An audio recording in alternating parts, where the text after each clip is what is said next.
మీరు ఇంతలా అడుగుతున్నప్పుడు నేను చెప్పకుండా ఉంటానా? రియాన్ బాబుకి నేనేం ఫుడ్ ఇస్తున్నాననేది ఈ వీడియోలో అయితే షేర్ చేస్తాను. అలాగే బేబీ వెయిట్ గెయిన్ ఫుడ్ అని కూడా చెప్పొచ్చు. ఇంకా మీకు ఇలాంటి రెసిపీస్ కావాలనుకుంటే మన ఛానల్ ని సబ్స్క్రైబ్ చేసుకోండి. 1 by 1 వీడియోస్ అయితే షేర్ చేస్తాను.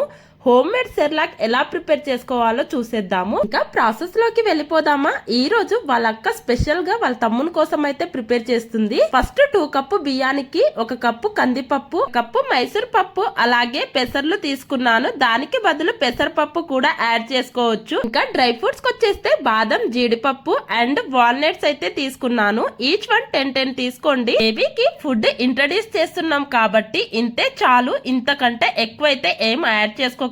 ఇంకా రియాన్ బాబుకి అయితే ఫస్ట్ టైం ఇలానే ప్రిపేర్ చేశాను. ఇలా మొత్తం కలిపేసి ఒక 3 times అయినా మంచిగా వాష్ చేసుకోండి. ఇంకా లాస్ట్ లో జీలకర్ర అయితే యాడ్ చేసుకోండి. డైజెషన్ అయితే మంచిగా ఉంటుంది. అలాగే మార్నింగ్ వచ్చే డి విటమిన్ ఎండకి 2 to 3 hours ఎండబెడితే సరిపోతుంది. ఇలా మంచిగా ఎండిపోతాయి కూడా. ఇప్పుడుదంతా ఒక ఎత్తు అయితే ఇప్పుడు చేసేది ఒక ఎత్తు అని చెప్తాను. జస్ట్ రోస్ట్ చేయడమే కదా అనుకుంటున్నారా? అస్సలు కాదండి. లో టు మీడియం ఫ్లేమ్ లో పెట్టి ఒక 15 minutes వరకు మంచిగా రోస్ట్ చేసుకోండి. ఒక మంచి స్మెల్ అయితే వచ్చేస్తుంది. ఇంకా ఫైనల్ గా మిక్సీకి వేసుకోవడమే. ఇంతేనండి, చాలా సింపుల్ గా ప్రిపేర్ చేసుకోవచ్చు. ఇంకా బేబీ రిలేటెడ్ ఫుడ్ కావాలంటే మన ఛానల్ ని సబ్స్క్రైబ్